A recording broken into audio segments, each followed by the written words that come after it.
So Curtis, when you were in Hollyoaks, how did you feel about knowing, somehow prophetically, that one day I would make a video about Love Island All-Stars? Well, that's made my day, that. Oh, that's great. Thank you so much. Yes, guys, welcome to this video. We're just going to cover a few bits and pieces about All-Stars before tonight's episode, because the big news is that there is a mass dumping on the way, guys. A mass dumping. Now, what's going to happen is apparently 2 boys and 1 girl are going to go from the villa tonight. Who do you think it's going to be? Well, I'll tell you who it's not going to be, right? It's not going to be Alma. She's not going to be the girl going. And I'll tell you why. Because they are sending in Sammy. Remember Sammy? Jess's Sammy. He's coming into the villa, and apparently he had a past relationship with Alma. And even though there's a 10-year difference between them, they may rekindle that. So they're definitely not getting rid of Alma. And they're sending back in Danielle Sellers. Now, she was on Series 3 of Love Island. She's going to be a new bombshell going in this week. So she was on the same season as Marcel. So it's highly likely that Curtis will remember her and Scott will remember her. So I reckon those 2 guys will stay in because they'll want to see how they interact. I think Naz, Ron, and possibly Catherine. Yes, because what's going to happen is the Islanders are going to have to make the decision after the public vote has been read out. Now, we all know that when the Islanders make a decision, the one thing they always do is they sit down and say, right, who is in a couple? Who's happy in their couple? Now, of course, if you go down the line, you soon get to Naz and Catherine, not happy.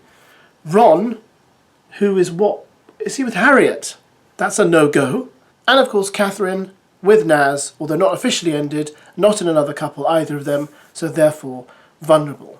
So sadly, I think this could spell the end for those lot. Now, I'm not going to miss Naz, because to be honest with you, he hasn't really been much of a presence this series. Ron, I'm not the biggest fan of anyway, although to be fair to Ron, he has stirred up a little bit of trouble, but I think he wants to stir up more. And Catherine, I will miss. As you know, I'm a fan of Catherine's, and I do feel like she never gets a fair shake of the stick, and All Stars for her has definitely been that. You know, she just hasn't succeeded much in the villa, and I thought her time with Montel the other day was a bit embarrassing, where basically we all thought Montel was going to pick Catherine, I think, and he didn't, because he's Montel. The only other boy who I thought might go would be Luca.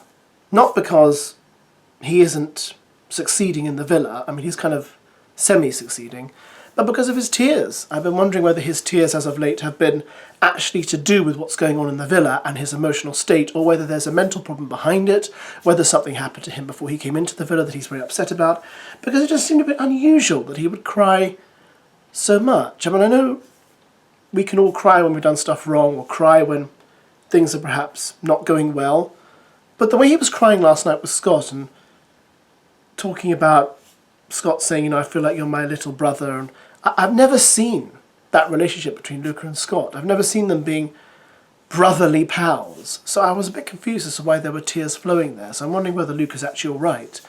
And if he isn't all right, then I just think he should be removed from the villa and sent back home and, you know, rest, get better, do whatever you need to do. But I think if he keeps on crying, I don't think we can just sit back and say, well, he's just emotional. I don't think that's the case. I think he's just something else is at hand. Surely, because we've all noticed he's been quite down and sad this season, and even though we have him to thank for the drama that's happened in the last 48 hours, that's not a good enough reason to keep him in the villa if he's just not feeling mentally well. But anyway, those are my thoughts. Do you agree? What do you reckon? And I hope you're all fine and we get to watch the show together tonight. And I'll leave you with Curtis asking if Trish is fine. How's Trish?